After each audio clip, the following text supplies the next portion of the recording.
You just made the worst mistake of your career. Maya Brooks said it quietly. No shouting. No trembling. Just 6 words delivered with the calm certainty of someone who already knew how the next few minutes would end. Officer Daniel Mercer stared at her from across the front desk of the Ashford police station, his fingers still gripping the torn halves of a federal warrant. The red seal of the United States District Court had been split straight through the center. For one suspended moment, nobody moved. The fluorescent lights buzzed above them. A printer clicked somewhere behind the reception desk. Rain tapped against the narrow windows, soft and steady, as though the world outside had no idea what had just happened inside. Then Daniel laughed. It was a slow, humorless sound. You expect me to be afraid of this? He asked, lifting the ruined pages. Anyone can print a seal on a piece of paper. Maya stood perfectly still in her charcoal coat, her hands visible at her sides. She was a black woman in her late 30s, dressed plainly enough to be overlooked but carrying herself with a quiet authority Daniel had noticed the moment she entered. He had mistaken that authority for arrogance. That was his first mistake. His second was refusing to examine her credentials. His third was tearing the warrant. Around them, nearly a dozen officers watched from their desks. Some pretended to type. Others exchanged uneasy glances.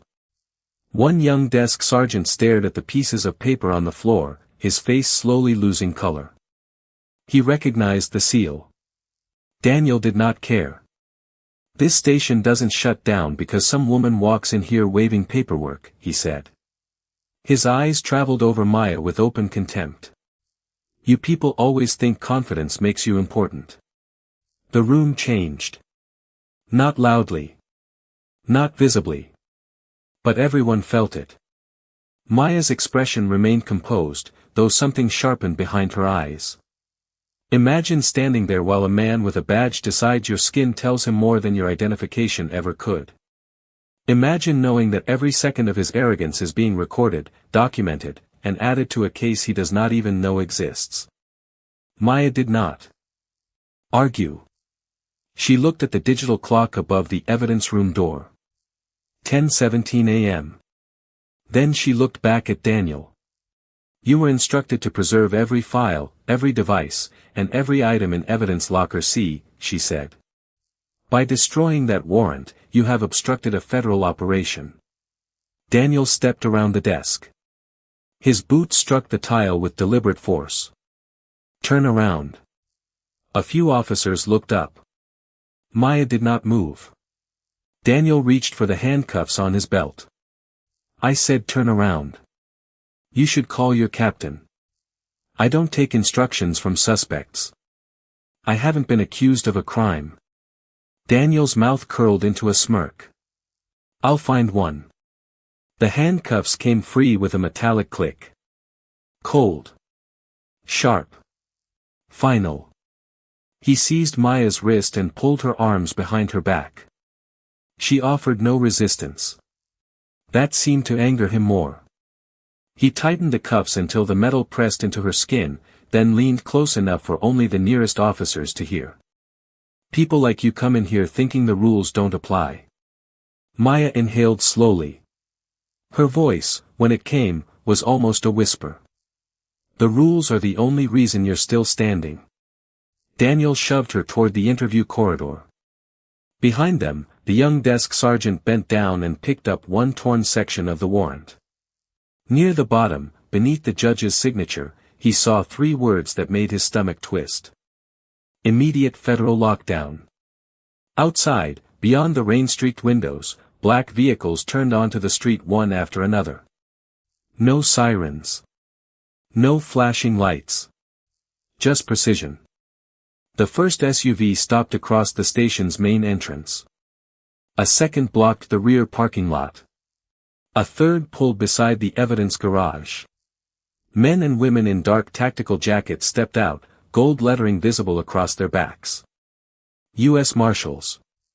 Inside the corridor, Daniel forced Maya into a chair and reached for the interview room door. Then every phone in the station rang at once. The electronic locks snapped shut. The lights above the exits turned red. And a voice thundered from the front lobby. Federal Marshals. Nobody touches a weapon. Daniel froze with one hand still wrapped around Maya's arm. She slowly raised her eyes to meet his. He had torn the paper because he believed it held her power. He was about to learn that the warrant had never been the most dangerous thing she carried.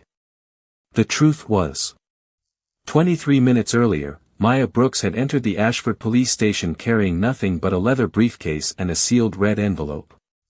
The morning rain followed her through the glass doors, leaving dark drops across the pale tile.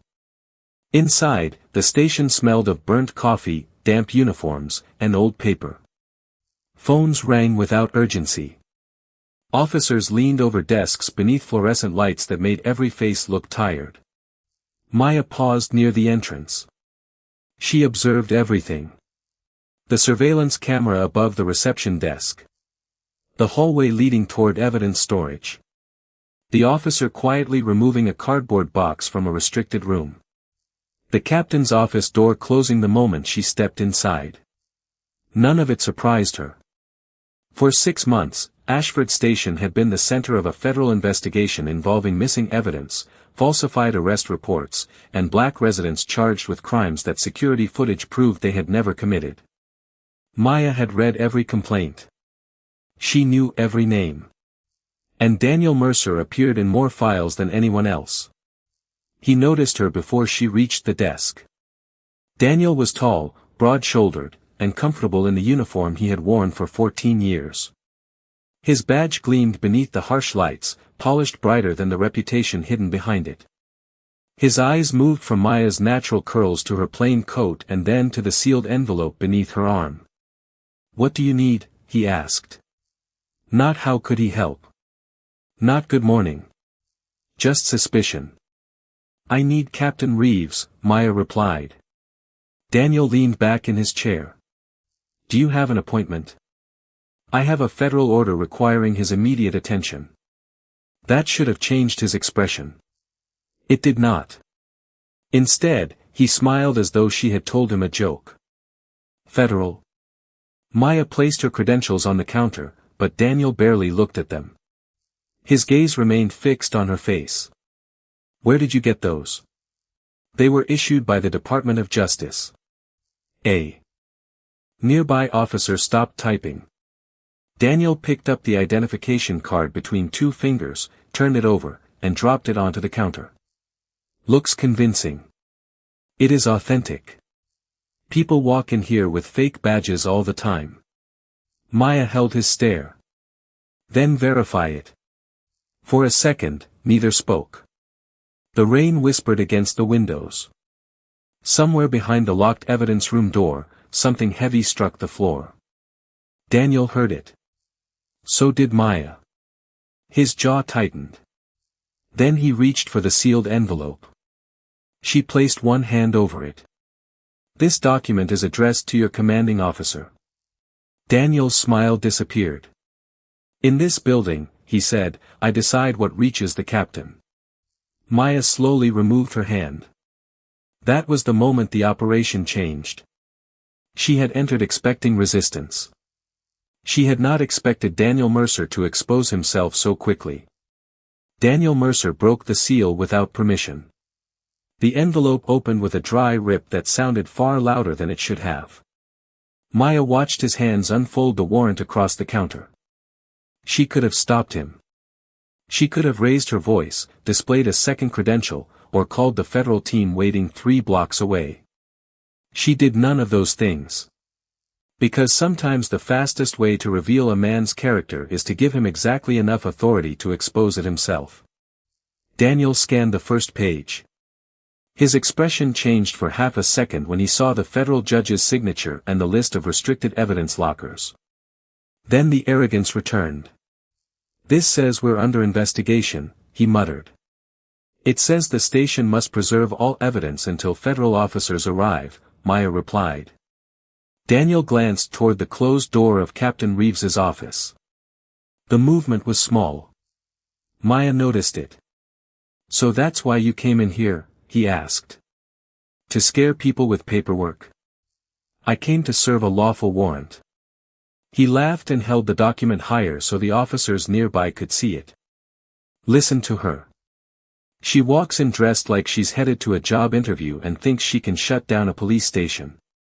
A few nervous smiles appeared. No one challenged him. That silence told Maya almost as much as the case files had. Daniel stepped closer, lowering his voice. Let me explain something to you.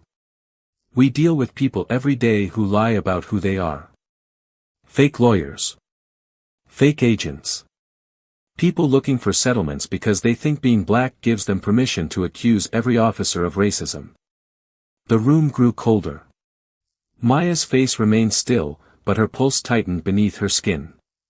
Imagine hearing your entire career reduced to a stereotype by a man who has not even bothered to verify your name. Imagine holding the legal authority to dismantle his world while he mistakes your restraint for weakness. Maya looked past him toward the evidence corridor. The officer carrying the cardboard box had disappeared. Call the verification number on my credentials, she said. Daniel leaned against the counter. You don't give orders here. This is not about your pride. No, he replied, his eyes narrowing. It's about people like you believing you deserve special treatment. Maya slowly closed her briefcase. Something in her calmness unsettled him. Daniel needed anger from her. Anger would justify his suspicion. Fear would confirm his control. She gave him neither. Instead, she looked at the clock. 10:14 a.m. 3 minutes remained before the warrant's automatic enforcement protocol began. Daniel followed her gaze. Waiting for someone? Yes. Who? Maya met his eyes. The people who will ask why you ignored a federal judge. For the first time, Daniel's smile weakened. Then he looked down at the warrant. And made the decision that would end his career. Daniel Mercer tore the warrant in half. The sound cut through the station like a gunshot. One clean rip. Then another. The federal seal split beneath his fingers, the judge's signature disappearing between jagged white edges as Daniel dropped the pieces onto the tile. For a moment, the room forgot how to breathe. Maya looked down at the torn pages near her shoes. She did not bend to pick them up. Not yet. Daniel watched her face, waiting for panic. Waiting for outrage. Waiting for proof that he had finally broken through the calm that had been unsettling him since she entered. But Maya only lifted her eyes. You have just destroyed a federal court order. Daniel stepped closer. No, he said. I destroyed a fake document brought into my station by a woman pretending to be someone she isn't. A senior officer near the copy machine shifted uncomfortably. Mercer, he said quietly, maybe we should call Captain Reeves. Daniel turned on him. Stay out of it. The officer lowered his eyes. That was how power survived in Ashford Station. Not because everyone agreed. Because everyone had learned when to stay silent.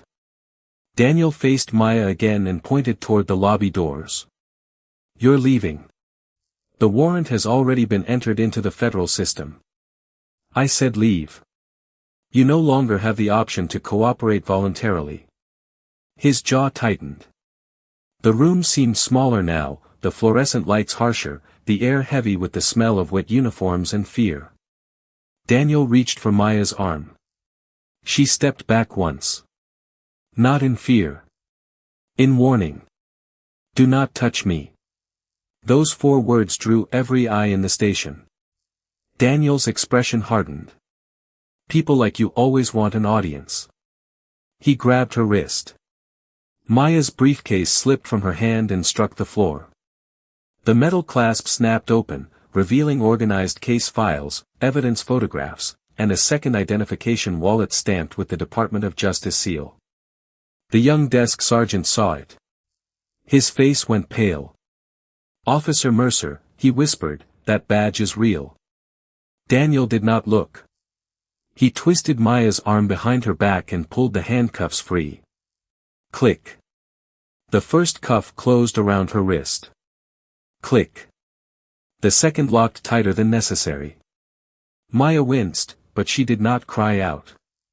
Imagine watching a man destroy evidence of lawful authority, then place a woman in chains because admitting the truth would cost him his pride. That was what everyone in the room witnessed. And still, nobody moved. Daniel leaned close to Maya's ear. "This is my station," he said. "The law is whatever I say it is." Maya slowly turned her head toward him. "No," she replied. "This is the place where you forgot the law was watching." Then she looked at the clock. 10:17 a.m. outside, 3 black SUVs turned onto Ashford Avenue. Inside, every electronic lock in the building activated at once. The first lock snapped shut near the evidence corridor. Then another. Then every secured door inside Ashford Station sealed at once. Red lights flashed above the exits. Computer screens froze.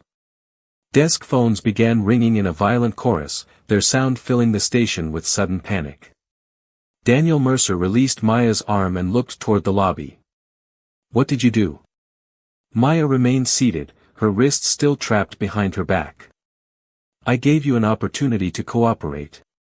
The young desk sergeant held one torn section of the warrant with trembling fingers. At the bottom of the page, beneath the federal case number, a line of bold print confirmed what Daniel had refused to believe. Automatic enforcement authorized at 10:17 a.m. outside, the black SUVs moved into position without sirens. One blocked the front entrance. Another stopped beside the rear gate. The third rolled toward the evidence garage, cutting off the only path large enough to remove boxes or equipment. This was not an arrival. It was containment. Captain Reeves burst from his office, his face pale beneath the fluorescent lights. "Who activated the lockdown?" Daniel pointed at Maya. "She came in with forged documents." Reeves looked at the scattered pages on the floor, then at the Department of Justice badge lying beside Maya's open briefcase. His expression collapsed. "You tore it?" Daniel hesitated. That hesitation answered everything. From the back hallway came the scrape of metal against concrete.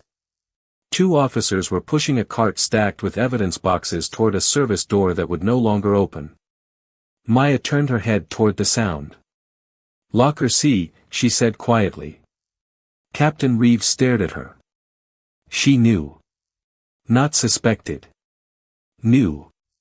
Imagine believing you had silenced the only person capable of stopping you, only to discover her silence had been part of the operation from the beginning.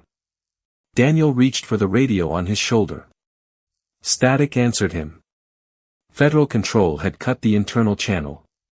"You planned this," he said. Maya met his eyes. "I planned for resistance." Heavy footsteps approached the front doors. Precise. Unified. Unhurried. Daniel's confidence began to fracture. He glanced at the officers around him, searching for support, but no one met his gaze now. The badge that had made them afraid of him moments earlier suddenly looked small. A loudspeaker crackled outside. "This is the United States Marshals Service. Place all weapons on the floor and step away from the evidence areas." The station fell silent. Maya looked down at the cuffs around her wrists. Daniel had believed restraining her would stop the warrant. But the warrant had never depended on her freedom. It depended on his next mistake. And he had already made it. 6 months earlier, Maya Brooks had opened the first complaint against Ashford Station. It was only 3 pages long. A black college student named Jordan Ellis had been arrested for burglary despite surveillance footage placing him miles away. The report claimed the camera had malfunctioned. The original recording disappeared from evidence 2 days later. Daniel Mercer signed the transfer form. Then came another case. A nurse stopped while driving home from a night shift. A father accused of resisting arrest after asking why he had been pulled over. A teenager held for 16 hours without being allowed to call his mother. Different names. Different streets. The same officers. The same missing evidence. Maya had spent 12 years as an assistant United States attorney, but titles had never protected her from being underestimated.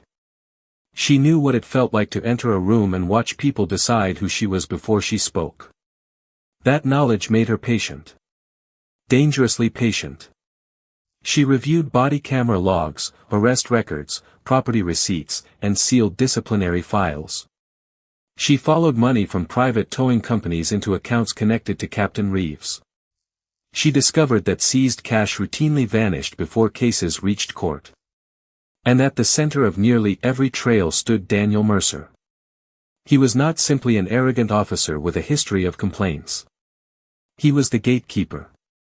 Daniel decided which recordings disappeared, which witnesses were discredited, and which officers received protection. He had learned to hide corruption beneath procedure, using paperwork like a wall and his badge like a weapon. But walls leave shadows. And Maya had been collecting them. The warrant Daniel tore was not the beginning of the investigation. It was the final move. Federal agents had already copied the station's digital records. Informants had already identified the hidden storage rooms. A judge had already approved arrests, seizures, and emergency control of the building. Maya entered alone because the operation required one final answer. Would Ashford Station obey the law when no cameras appeared to be watching? Daniel answered that question himself. He refused her credentials. He destroyed the warrant. He placed her in handcuffs. Every word had been captured by the recording device concealed inside the clasp of her briefcase. Now, as the marshals surrounded the station, Maya sat silently in the interview chair and listened to Daniel's breathing grow uneven. He thought the federal response had been triggered by the torn paper. He still did not understand. The lockdown had been authorized before she entered. The warrant was never the trap. Maya was. And Daniel Mercer had stepped into it willingly. The front doors opened under federal override. Deputy U.S. Marshal Cole Bennett entered first, wearing a dark tactical jacket with gold letters across the chest. 6 marshals moved behind him in perfect formation, weapons lowered but ready, their eyes sweeping every hallway, doorway, and officer. Hands where we can see them, Cole ordered. No one argued. One by one, the officers of Ashford Station placed their weapons on the floor. Metal struck tile in uneven echoes. Pistols. Radios. Batons. The symbols of authority Daniel had trusted only minutes earlier now lay useless beneath the red emergency lights. Captain Reeves raised both hands. This is a misunderstanding. Cole did not look at him. Secure the evidence corridor. 2 marshals moved toward Locker C while another team entered through the rear garage. Within seconds, every exit was controlled, every computer was isolated, and every officer had been separated from the evidence they might try to destroy. Daniel remained beside Maya. His hand hovered near his holster. Cole noticed. Step away from the woman. Daniel swallowed. She is under arrest. No, Cole replied. She is the federal official supervising this operation. The room went still. Daniel looked at Maya as though seeing her for the first time. Not the black woman he had dismissed. Not the stranger he had accused. The authority behind the warrant. Cole approached and unlocked the handcuffs. The steel opened with 2 soft clicks. Maya brought her hands forward slowly. Red marks circled her wrists, but her posture remained unbroken. Cole handed her the identification wallet Daniel had ignored. Assistant United States Attorney Brooks, he said, loud enough for the entire station to hear. The building is secure. A breath moved through the room. Daniel's face emptied of color. Maya stood. For months, he had hidden behind procedure, rank, and the silence of others. Now the woman he had called a fraud stood in front of him with the power to expose everything. "You should have verified my credentials," she said. Daniel tried to recover. "The warrant was sealed. I had no way to know. You tore it before you read the verification instructions. I was protecting this station." "No," Maya answered. "You were protecting what was inside it." From the evidence corridor, a marshal called out. "We found the boxes." Another voice followed. "Deleted body camera drives, cash bags, and unsigned arrest reports." Captain Reeves lowered his head. Daniel stepped backward. Maya opened her briefcase and removed a second document, untouched and fully authorized. "This is not a replacement warrant," she said. She held his gaze. "It is your arrest order." The badge on Daniel's chest still shone beneath the lights. But for the first time, it protected nothing. Daniel Mercer stared at the arrest order as if the words might rearrange themselves. They did not. His name remained printed beneath the federal seal. Obstruction of justice. Destruction of a court order. Evidence tampering. Conspiracy to violate civil rights. Each charge landed harder than the last. "This is insane," Daniel said. "You cannot arrest me because I tore a piece of paper." Maya Brooks closed the document. "No," she replied.